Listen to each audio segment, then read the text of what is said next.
Merci Madame la Présidente. Tout d'abord, je voudrais remercier la rapporteure pour la qualité de son rapport, mais aussi pour l'excellent état d'esprit de nos échanges, en particulier qui a débuté avec l'organisation d'une réunion de rapporteurs fictifs préalablement à la rédaction du projet de rapport, ce qui a permis déjà d'échanger un certain nombre de points de vue, ce qui est particulièrement appréciable. Et sur un sujet dont l'importance est grandissante avec la croissance du commerce international. Je voudrais redire la nécessité de la proposition en matière d'harmonisation des sanctions. En effet, il n'est pas vraiment compréhensible que, alors que nous avons maintenant une législation commune en matière douanière, le traitement des violations à cette réglementation fasse l'objet de mesures nationales différentes. On a des situations aussi différentes que, par exemple, pour certaines infractions, des sanctions qui vont d'une simple amende à des peines de prison. Donc, évidemment, il y a une nécessité d'harmonisation des sanctions douanières. Maintenant, une fois qu'on a dit ça, on doit évidemment avoir quelque chose d'équilibré, concilier le fait qu'il faut faire respecter la réglementation, les intérêts généraux de l'Union, mais aussi éviter le piège d'une sévérité généralisée. Et à ce titre, je voudrais souligner beaucoup d'éléments très intéressants qui améliorent substantiellement la proposition dans le projet de rapport.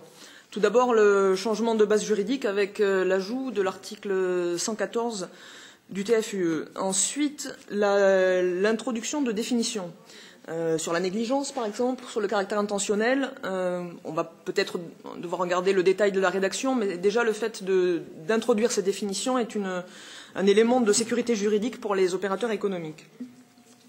Également, la prise en compte de la nécessité de la compatibilité avec la directive sur la protection des intérêts financiers, qui peut poser certaines questions s'agissant des seuils ou de savoir comment faire référence à une proposition qui n'est pas encore définitive, on peut s'appuyer sur la proposition du Parlement dans un premier temps, mais ces deux textes vont avancer en parallèle.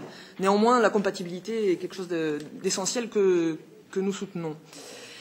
Je voulais aussi souligner l'ajout de la possibilité laissée aux États membres d'imposer d'autres sanctions que des amendes, comme la perte du statut d'opérateur économique ou la confiscation des biens, que nous soutenons également.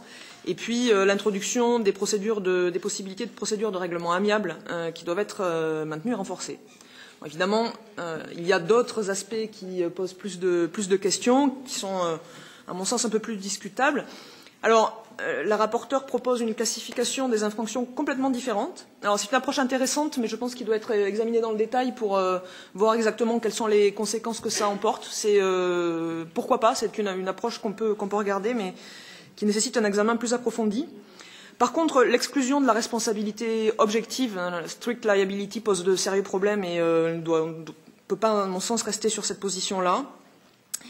Et après, pour le changement du mode de détermination du montant des sanctions, la proportionnalité des sanctions, c'est quelque chose évidemment que nous devons rechercher, mais si nous le souhaitons, à ce moment-là, le montant des taxes douanières ne peut pas être le seul critère, donc je pense qu'il faut un travail un peu plus poussé sur les critères choisis pour la proportionnalité des sanctions. Et enfin, le délai de prescription ne doit pas être réduit parce que c'est un des facteurs d'efficience de la lutte contre les infractions douanières.